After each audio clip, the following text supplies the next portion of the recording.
What's up mga idol? So ayan, meron tayo ditong dumating na maliit na pyesa. Hindi na natin mahintay yung iba. Ayan, kabit na natin yan. Buksan muna natin. Let's go.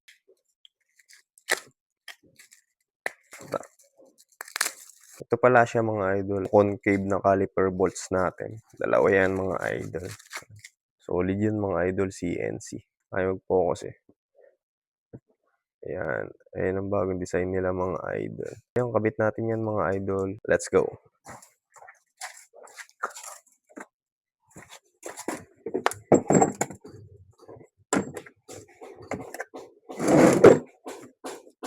So, bali yan, buti na lang may tools tayo mga idol, kaya kaya mag-DIY. Kaya nyo rin to mga idol, bili lang kayo ng ganito yung set na tools na yan. Tapos, ang kailangan natin ay starter yung stock mga idol.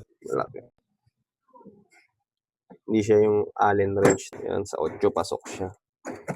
So, yan.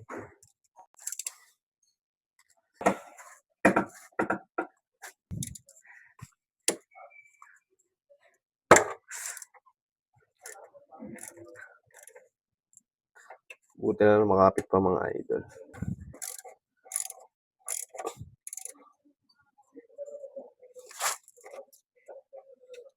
Yan, sobrang dali niya lang, di ba mga idol? Problema lang pag na-stock yung bolts nyo. Mga idol, ayan, yung stock bolts natin. Yun na may itsura mga idol, na repaint na nga lang din natin yan. Nadali lang yan. Puro kalawang na rin. Mahirap yan mga idol kapag puro kalawang na baka mag-stock up yan. Tapos ito naman, yung kakabit natin na concave. Yan, maliit na detalye lang yan mga idol, maliit na pyesa, pero laki ng dagdag sa itsura niyan mga idol, talaga mag-iiba, di ba? Makat na mga idol. Iba-iba lang yung design na nakuha natin. Wala kasi mga stock. Wala tayo nakuhang axle na parang flower type siya. Papangit yung shock eh.